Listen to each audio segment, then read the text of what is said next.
वो जो दरवाजा खटखटाता है। मेरा नाम फराज है। मैं शहर के बाहरी इलाके में बने एक पुराने प्राइवेट हॉस्टल में रहने आया था। हॉस्टल बहुत सस्ता था, लेकिन उसकी खामोशी डराने वाली थी। दीवारों पर सीलन, सीढ़ियों से आती अजीब गूंज और रात में ऐसा सन्नाटा जैसे कोई सांस भी न ले रहा। मालिक ने चाबी देते वक्त बस एक बात कही थी, कमरा नंबर 13 रात में बंद रखना, और अगर कोई दरवाजा खटखटाए तो कभी मत खोलना। मैं हल्का सा हंसा था। मुझे ऐसी डरावनी बातें बचकानी लगती थी। पहली ही रात, घड़ी में समय था 3:07 सुबह।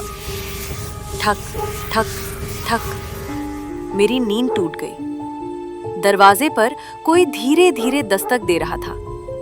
मैंने भारी आवाज में पूछा, कौन है? कुछ सेकंड की खामोशी के बाद दरवाजे के उस पार से आवाज आई, मेरी ही आवाज में, फराज, दरवाजा खोलो। मेरे शरीर से जैसे जान निकल गई। दिल इतनी तेज धड़क रहा था कि कानों में सुन। अगली सुबह हॉस्टल में हड़कंप मच गया। मेरे बगल वाले कमरे में रहने वाला लड़का अरमान गायब था। उसका दरवाजा अंदर से बंद था। जब तोड़ा गया तो सब सन्न रह गए। दीवार पर खून से नहीं, बल्कि नाखूनों से लिखा था। मैंने दरवाजा खोल दिया था। अरमान की लाश कभी नहीं मिली, बस उसका मोबाइल मिला।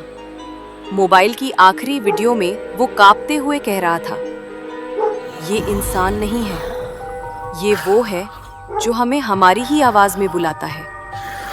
डर के मारे मैंने हॉस्टल के पुराने रजिस्टर खंगाले। जो पढ़ा उसने मेरी रूह हिला दी। कमरा नंबर 13 में पिछले 18 सालों में 11 लोग रह चुके थे और सब गायब हो चुके थे। उन सभी में एक बात समान थी, हर किसी ने अपनी जिंदगी में किसी न किसी के साथ धोखा किया था।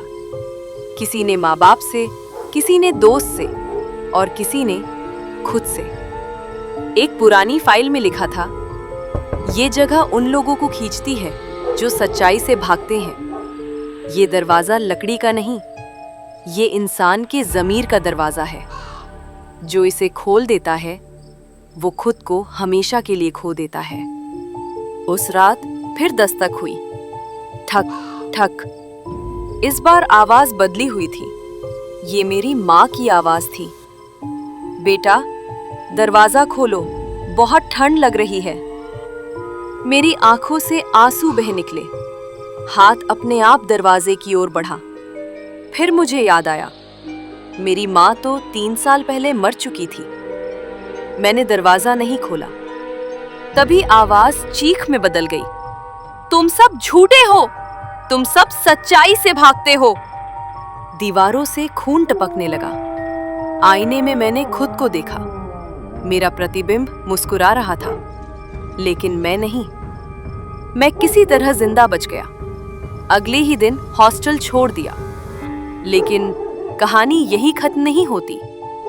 आज भी जब रात को मैं अकेला होता हूँ और जिंदगी की कोई बड़ी गलती याद आती है, तो दरवाजा हल्का सा कांपता है और कोई बहुत धीमी आवाज में कहता है, अब तो खोल लो, सब जानता हूं मैं। इंसान सबसे ज्यादा अपनी ज़मीर से डरता है। जो सच्चाई से भागता है, एक दिन सच्चाई खुद उसके दरवाजे पर आ जाती है।